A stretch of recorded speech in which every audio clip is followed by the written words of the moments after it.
भारतवर्ष यंदाच्या साली स्वतंत्रतेचा 75वा वाढदिवस साजरा करीत आहे। तसेच राजश्री छत्रपती शाहू महाराज यांचा 100वे स्मृती शताब्दी वर्ष आहे। या अनुषंगाने बहुजन रिपब्लिकन सोशलिस्ट पार्टीच्या वतीने स्वतंत्रतेच्या 75व्या वर्षानंतरही भारतीय लोकशाहीमध्ये उच्चस्तरीय 15 ते 20% लोकांचा हक्क या विषयाला घेऊन संविधान परिषदेचं आयोजन होणार आहे। ही परिषद राज्यातील 5 जिल्ह्यात होत असून अन्य 5 परिषद राज्याच्या बाहेर होणार आहे।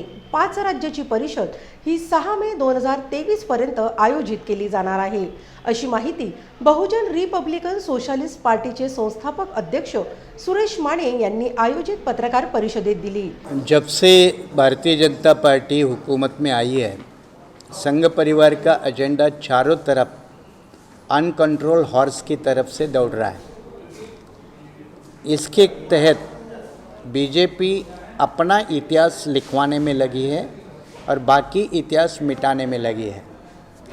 भारतीय शिक्षा नीति भी उसी का हिस्सा है और इस शिक्षा नीति के तहत जो भारतीय जनता पार्टी या संघ परिवार के साथ जुड़े हुए नेता या महापुरुष नहीं या समाज सुधारक नहीं है, इनको किनारे करना और भारतीय जनता पार्टी संघ परिवार के जो हीरो है या उनके लिए जो कुछ पूजनीय है उनको स्थान देना, जैसे मदन मोहन मालवीय जैसे लोग हैं या कई लोग जिनको आज तक कोई नहीं जानता था, इन लोगों को आगे लाना, ये भारतीय जनता पार्टी अब अपनी तरफ से नया इतिहास लिखने का काम कर रहे हैं। चाहे मुद्दा सावरकर का हो या अंबेडकर बाबा साहब का जो लेसन है वो कर्नाटक में हटाने का हो।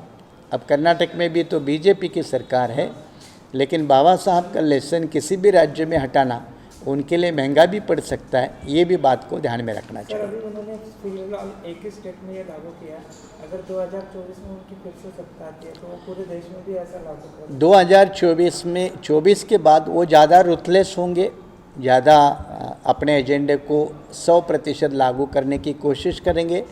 लेकिन कोई भी हुक्मरान ये भी बात ध्यान रखता है कि कई जनता पूरी की पूरी उलट फेर ना कर दे, इसलिए वो मर्यादित रूप में रहकर भी अपना एजेंडा लागू करेंगे। शताब्दी स्मारक भव्य स्मारक बनेगा तो उसके लिए लोकेशन जगह फिक्स की गई, स्टेट गवर्नमेंट की उसको मान्यता मिली थी, उस वक्त बजटरी प्रोविज़न भी किया था, लेकिन उसको आज तक लागू नहीं किया।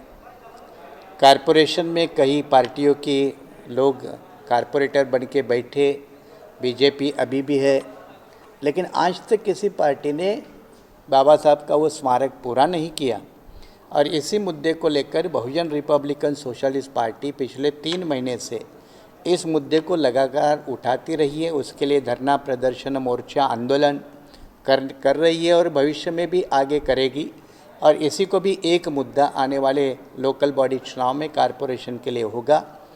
एक तरफ तो बाबा साहब का मेमोरियल नहीं बनाया और दूसरी तरफ एक नागपुर शहर में दूसरी जगह था, उसको तो तुड़वा दिया, उसको तो ख़त्म करवाया। जो दूसरा स्मारक था उसको तोड़ दिया और जो बनवाने का था वो भी नहीं बनवाया। और कम से कम अब वर्तमान नागपुर इस क्षेत्र के पालक मंत्री नितिन राउत है, तो उनको भी थोड़ा इसमें ध्यान देने चाहिए कि भाई कम से कम बाबा साहब का स्मारक, वो जब पालक मंत्री है इस नागपुर के, तो उन्होंने ध्यान देकर इसको बनवाने की कोशिश भी करनी चाहिए।